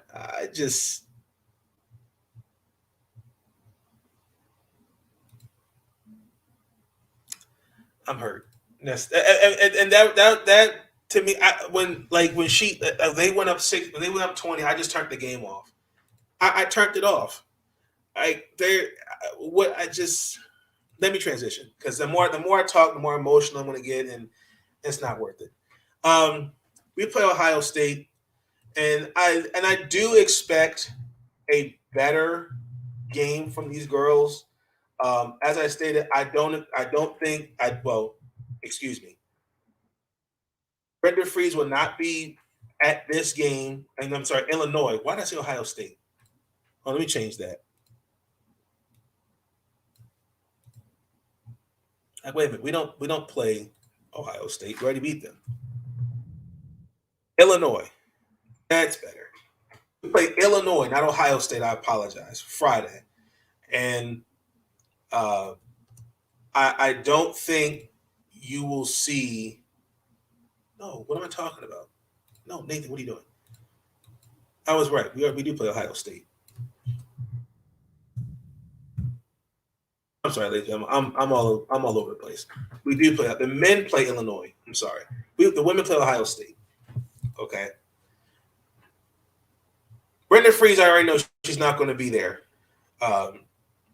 because she obviously has to, the funeral and all that for her dad. So I don't expect her.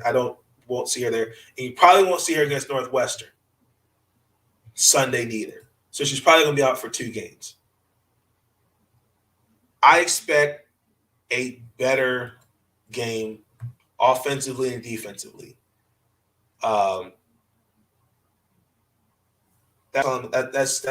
really I expect it to be a better game than what I saw.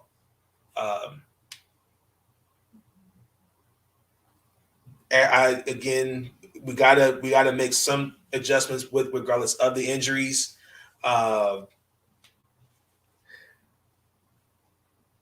If Maryland, if the girls can do that, I think the girls will be able to, okay. I think, look, the girls we can say what we want. Like this team, I'm still sticking with my pick. I still have them going to the Final Four. I do. But these last couple months, you can really see the injuries really kind of have an effect. And unfortunately, because of that loss, we're not out of the top 10. We were in the top 10 up until Sunday, which stings, but that's okay. UConn is still in the top 10 after that loss, and then Arizona. So we're 12-5 on the year. I expect a better overall performance from the Lady Terps against the Ohio State Buckeyes. Let's commit. Cut down the turnovers. Get the bigs involved. Mimi Collins, Angel Reese, Chloe Bibby. I expect all of them to have a big game. Again, I think the Lady Terps can win this game. I'm going to say it's going to be a big one. I'm going to say 90-60. Guaranteed. I think that's going to be you're going to see some frustrations taken out of the Ohio State Buckeyes. That's just me. Let's transition into Towson basketball. I do apologize for that. I had the schedule just backwards for the men and Lady Terps. The men, we played William and Mary. We won 91-69. We beat Elon University 59-54. Now we play Charleston University. It's a home game for us this Thursday.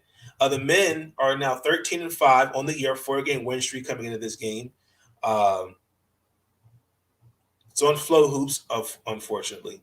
I'm going to say the Towson Tigers win this game 72-55. Guaranteed. And this team, look, it's not bad. Not bad at all. Let's go into the ladies. The ladies actually have had kind of unfortunately, the tail end of the schedules because it's been kind of hard with they've had they've had 3 canceled games, 2 postponed, and we lost to Drexel University in 54-58. They play Charleston as well Friday, so that's going to be a home. It's going to be in Charleston.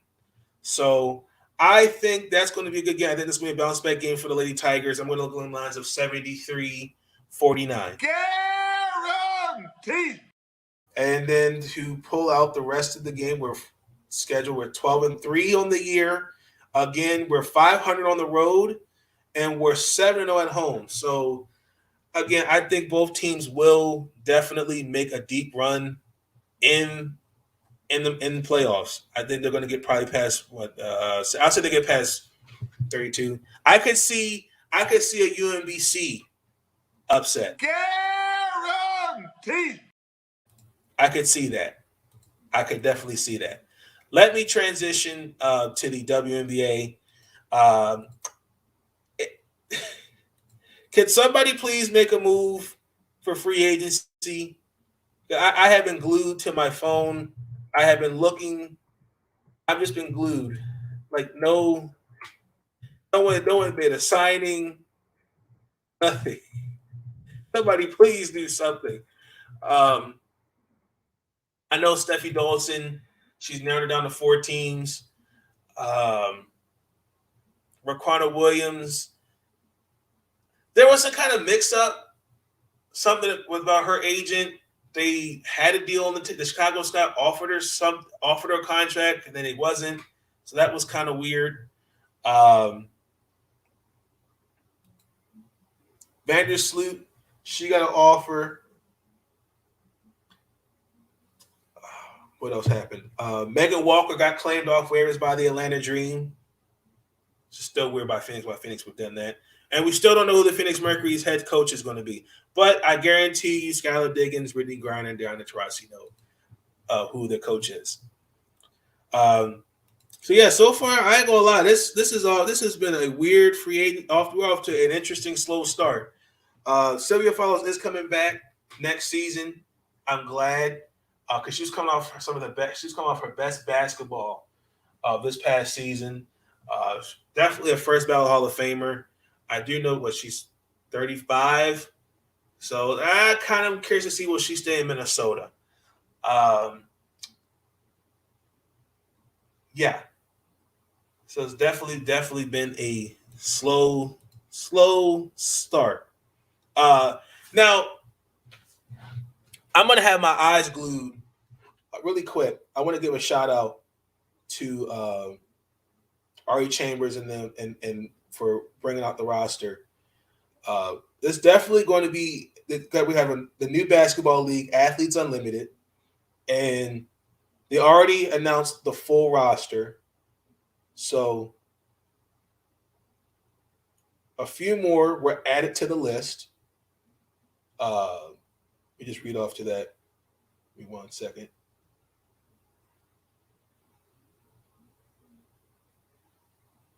Where is it?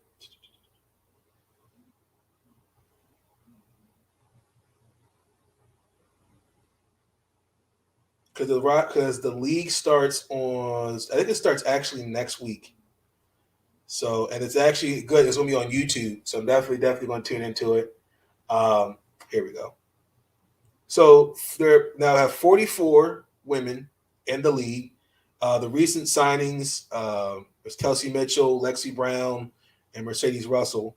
So obviously Essence Carlson, Natasha Cloud, and Sydney Colston, were the first 3 to make moves. So Sierra Andrews, Antoinette Bannister, Kalani Brown. That was interesting because she just actually was overseas. Was she in Turkey? Yeah, she was. Lexi Brown because she was in France. Major Butler, Dejanay Carrington, Brittany Carter, Taj Cole, Drew Edelman, Nikki Green, Kiki Herbert Harrigan. Congratulations, by the way, on your child, on the birth of your child.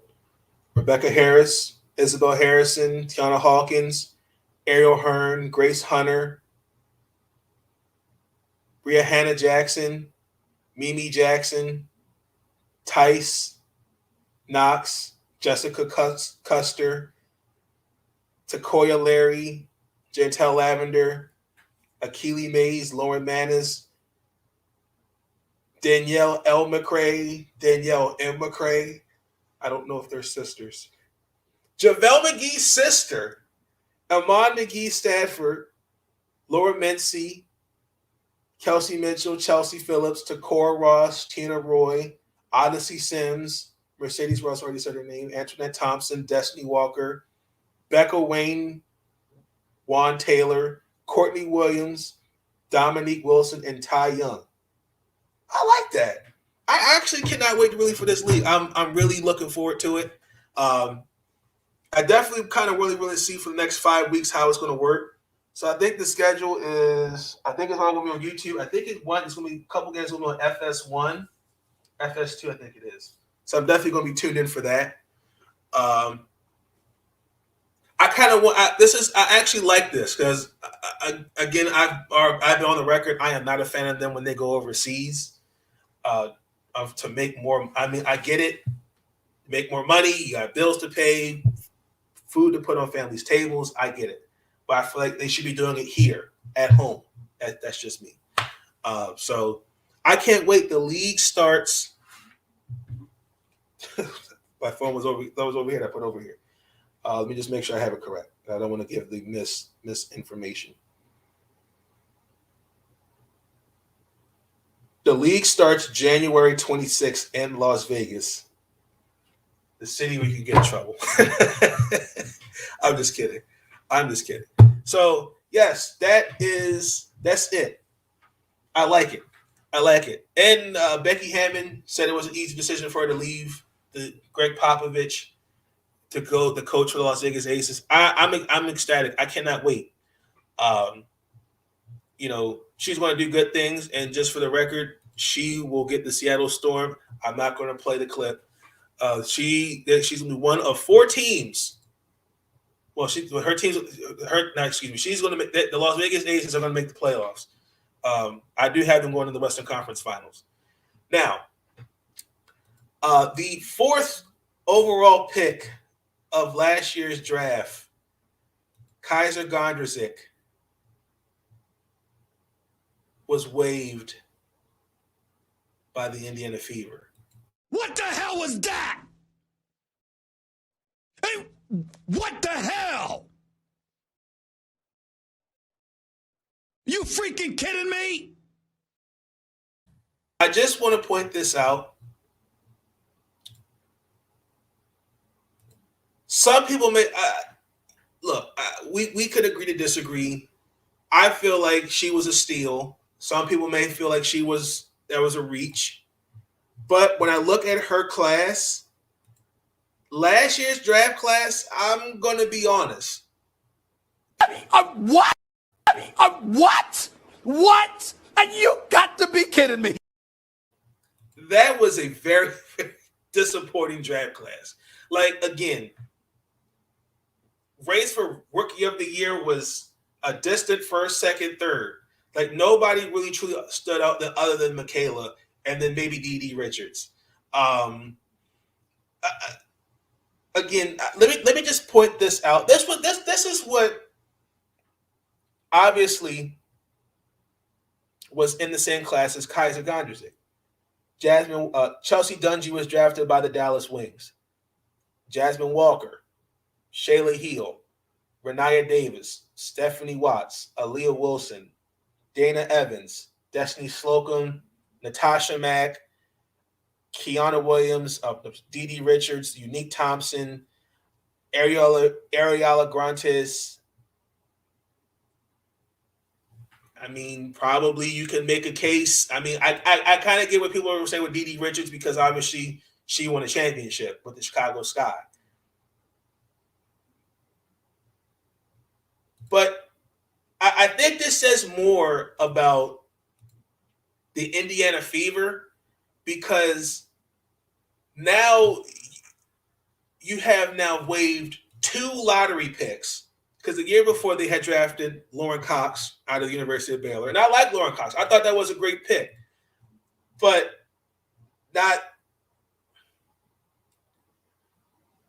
I think the experiment trying to have her and Tiara McCowan on the floor together, that was not going to work. But to now have 2 seasons where you're behind Tamika Catchings, who's now the GM, 2 seasons with her at the helm as GM, you waive 2 lottery picks, and you don't make the playoffs, a couple things need to happen. Because me personally, now her seat's hot. Because I think this says more about lack of player development, and there's no really true plan. Like I don't know what the plan is to build around this team. I just don't. Because it's really, honestly and truthfully now confusing when you now waived 2 lottery picks. Now, I get it. People are going to throw the stats on you. She only played.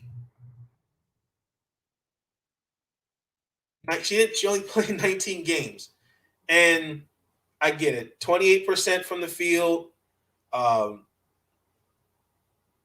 Just the stats were just not that great. I understand it. She was not really also getting that many minutes in Indiana. To me, that's just my opinion. I just feel like she wasn't getting it. She was only averaging 9 minutes a game. So you got to make what you do. I mean, under 30% from 3 and from the field. But let's be honest for a second. I'm not going to question is she with is her mind where is she at with basketball. I think she's a great talent. I understand when she was at Michigan, West Virginia, with the personal leave. I get all that. And then she lost her father, former NBA player, Grant Gonderson, who, fun fact, did not know John Lucas actually helped him go to rehab and is actually Kaiser Gonderson's godfather. Did not know that. Shout out to John Lucas. So, to me, I don't know mentally that played a role. Was she truly ready to play basketball? Because me personally, she took the rest of the year to get herself mentally healthy, all that, which I think everybody should do because you got to take care of yourself first. But I would think as an organization, you would stand by your player and ensure, hey, we're just checking in, see how you're doing. Now, on the other side, I don't know if there was a meeting between her and her Indiana and her camp. Maybe she feels like it's just not going to work in Indiana. Now, she's talented enough to get another job. I feel like there's tons of growth. But when I look at her class, can you really make an argument other than Ari McDonald and can you really make an argument for anybody else? I mean, other than Dee Richards and Dejanay Carrington, can you really make an argument for anybody else who you would take with the 4th overall pick?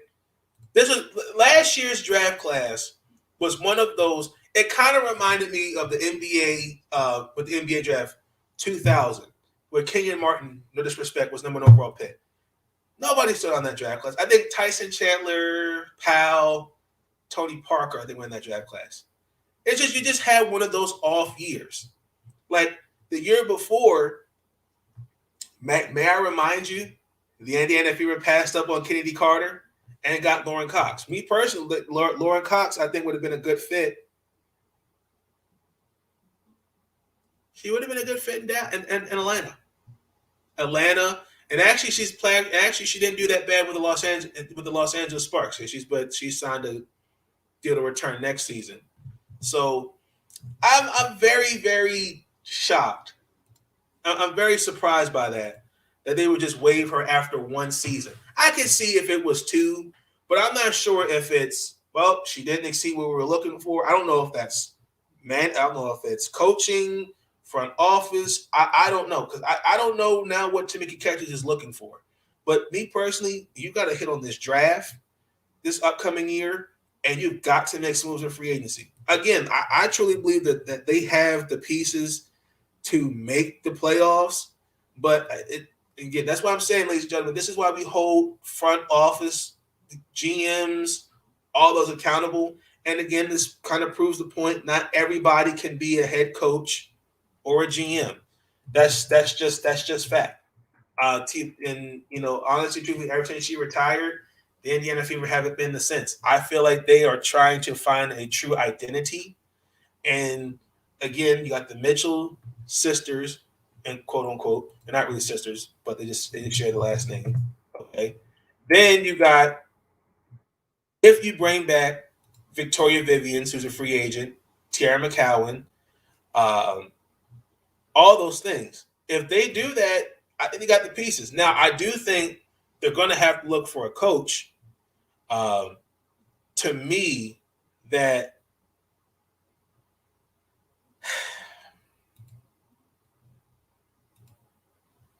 I think that can make them realize their full potential. I do. I think they're all developing at their own pace, which is good. You did see some improvements, but I don't like that. That says a lot more about Tamika than and I like Tamika Catchings, but that's disappointing. Well, with that being said, that's going to conclude the podcast. I do want to end the episode off on a very interesting note. I want to give a shout out to Sean Spencer. He was on Let's Talk Football with him and Janae Struther. He had a kind of like a 10-minute segment that I want to play. I want to end it off with that. I thought it was really good and really interesting to hear. Good perspective, and it gets you thinking. But different things like that. So I'm going to play the clip. If you like the video, be sure to give it a thumbs up. Consider hitting that like button, share the podcast, subscribe, along with notification bells on. I will see you guys Friday.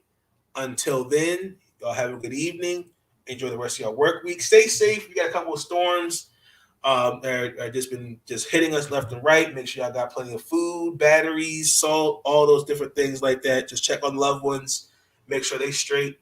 And also, to continue to stay safe out here, man. So with that being said, let me go ahead and play this video for y'all. And we out here. Hold on, make sure I play it like this. There we go. Oh, no. There we go.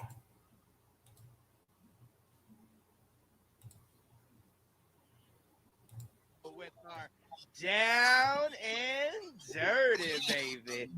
Down and dirty, baby. You know, where me and Sean get to talk about a segment about anything that we want to talk about, man. Anything that we want to talk about is what we talk about in the down and dirty. And we hope that you guys take it and receive it, and you guys join in the conversation with us. And if you have a down and dirty that you guys would like us to talk about, hit us up in our DMs, because we like to talk about what you guys like to talk about as well. All right, Sean, what you got for your down and dirty, baby?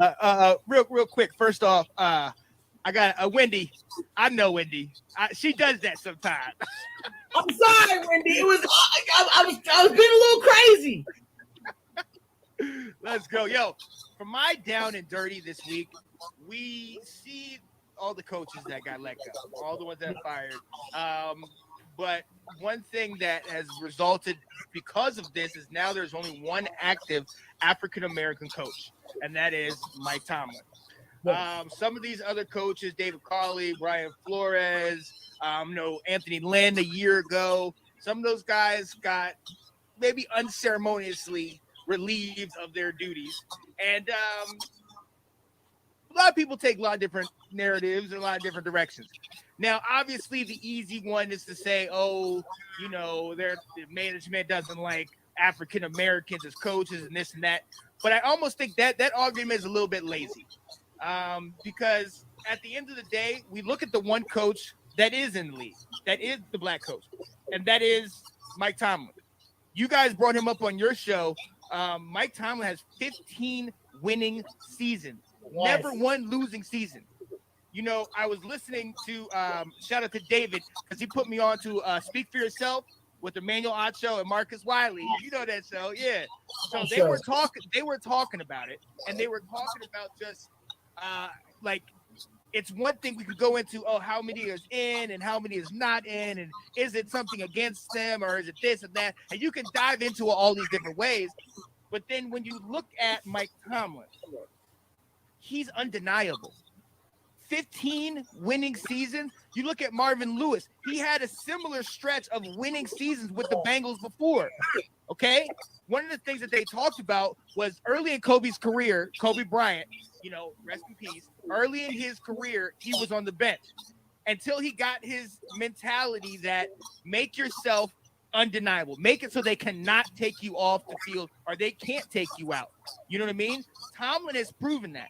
There is no confusion if Tomlin is the guy because he proves it day in and day out. That, hey, we all know the world we live in. My father, I was raised up, and he said, this is what it is. You are going to have to be 2 times as good as your white counterpart. That's just the world it is. And he said, but that's not a detriment. That just means you got to strive harder. You got to work harder. You have to make it so you're invaluable.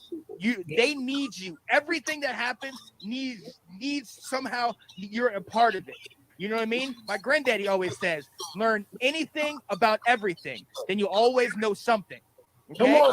Come on. Guys, you have to. I don't want us to get into, we know what the facts are. We know what's, this and that. But I don't want us to get into this narrative that, oh my goodness, they're doing it because of this or doing it because of that. Like I talked about with the David Cawley situation, I thought it was a scapegoat. I thought the reason they brought him in was just because, we need somebody to fill in.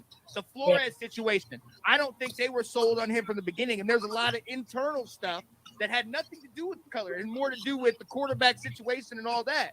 And even though it shows what kind of a great coach he is to have the season that he had where they went 1-7 and then came back. So that's a testament to him. But let's not get caught up in this, it's because of this, because he did that. Let's rise above that. You know what I mean? Yeah. Even if that's the case, you rise above that and you make it that you're the best coach, period. And with that, it's not just boxed into black. It's also to women. You talked about it on your show. Katie said, does that make me crazy? One day, can we have a woman coach? Yes. Let's make it that the best available prospect is in the job, or at least has an opportunity to get the job. Absolutely. That's where we're at. That's where we're at right now. So let's stop with the, we can help create narratives and we can help take them down. Let's stop with this whole thing that, it was done because of this and it was done because of that. You know what I mean? 20, 30 years ago when I was younger, black quarterbacks were a dime a dozen. I remember growing up, I had 1 or 2. Now we have half the league as a black quarterback starting or something like that. Coaches. Remember, we didn't have any women coaches, and now we have 12 in the league doing their thing. Oh, yeah. Guys, let's stop with this narrative that, it's because, it's just because of this one. No. The best coaches will potentially get the best position, and if they don't, you still have that resume. You're still working for it. Let your character and your work speak for itself, then all that other stuff won't matter. There you go. Woo! I like that. Yeah. I don't even need to do my down and dirty, baby, because that's what we need to ride off for, man. That's what we need to ride off for, man. The future is bright. Like you said, from where we were 10 years ago, 20 years ago to where we are now, the future is so bright, Sean. We, like you said, there was only maybe 1 or 2 black quarterbacks that we knew about back in the day, and progressively is more, diversity when it comes to quarterbacks, and like you said, there are women coaches, but we never thought that would happen, and now we do have women coaches. The game is progressing, and I like how you're saying this, Sean. I don't want to harp on things that, the negative things that we like to go to. We should always want to just think that the game will progress, just like it's been progressing, and it will get better. As long as we keep talking about it, it will get better. The game is changing day by day, year by year, and I'm excited to what the year is going to bring, and in the future, man, I'm excited what the future is going to bring, and all the diversity clips and the commercials now that you hear, and that the NFL is advertising and talking about suicide, talking about depression, talking about things that you just. They weren't talking about these things way back. Because if you talked about depression, if you talked about, mental stability, they thought something was wrong with you. They know that it's out there talking about hating, speaking hateful to people just because of their orientation or who they are, black, white, whatever. We don't. The NFL is really trying to change the narrative, and I love what Sean is doing because it's literally making us think that it's changing. It is changing, though. The thing is, every year we're seeing something different that we never in a million years thought that we would see before. So, Sean, that is the down and dirty for today, man. It is.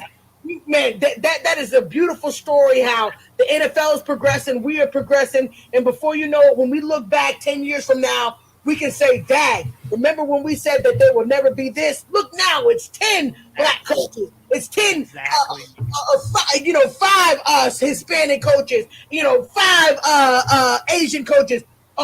There's 2 head coaches as women. We're going to look back in the future and be like, wow, look how much the game has changed from when we were growing up talking about that it could happen, and now it's happening. So sometimes we are blind to see the changes, but it's coming.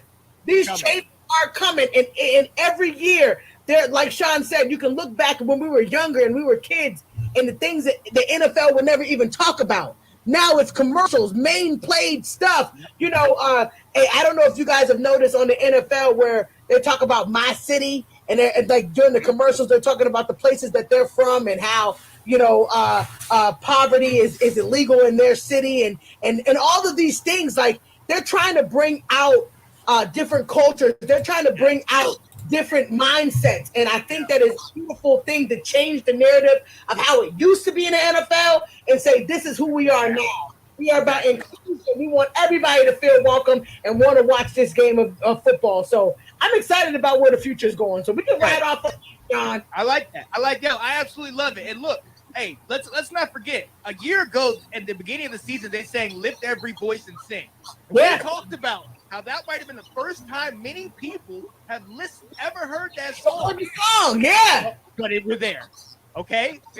Wherever the reason is that it happened. And now, I love this. So let's go. Let's build on that. Let's Talk Football is all about inclusion and diversity. Yo, let's get it. I love that. I love it. I absolutely love it. Y'all, we are so glad that you guys have tuned in with us today. Man, please come back next week. As you know, the divisional rounds are coming up. It's going down this weekend. As you know, my team will not be in there, sad face. But there are some ones that are going to be in there. And we want to talk about it with you. So tune in next week, 6:30 on Monday. We cannot wait to talk about this wonderful game of football. And we can't wait to see you guys there. Do us a favor. Hit the share button. Hit the like button. Tell somebody about the show because we want to talk football with everybody, man. We love to talk this game. My boy Sean is one of the best people to ever know the game, man. All you. Yo, real quick. Definitely want to shout out tomorrow night, 8:30. Let's Talk Football, the round table. Definitely check it out. I'm going to have my guy Anthony come on there with Delilah and Nicholas. Get that going. And Janae, what you guys got on Thursday? Hey, you already know on Thursday at 6:30, we got Let's Talk Football Ladies Takeover, where we got 4 dynamic women that know the game of football. So if you just want to see a little flair, a little flavor, get up on there on Thursday and listen to us talk some football with the ladies. Okay, so obviously I had to throw that little plug in there. That's their show. Check them out. If you're not already, check them out. Sean Spencer and Janae Struther, Mondays, 6:30. The roundtable was on earlier this evening. They're on 7:30, 8:30. And then obviously, Let's Talk Football Ladies Takeover this Thursday. Check them out. I will see y'all Friday. Try to get on here about 10:30. So, again, like the video, like, comment, share, and subscribe. Until we meet again, I'm out. Peace. Let me find my clip real quick, and then I'm.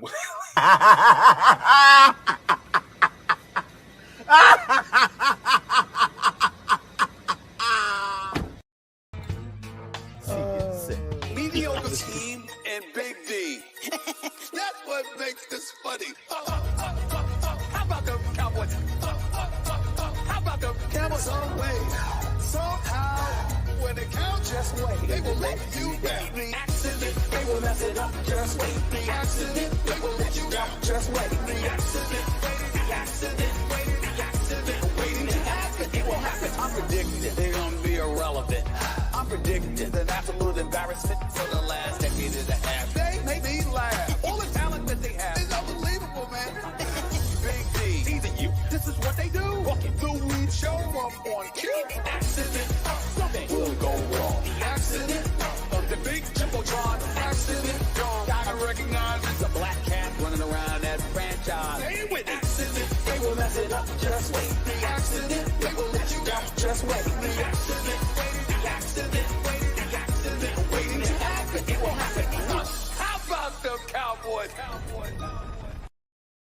Listen, I'm easy to find. And listen, they can kiss my ass if they don't like it.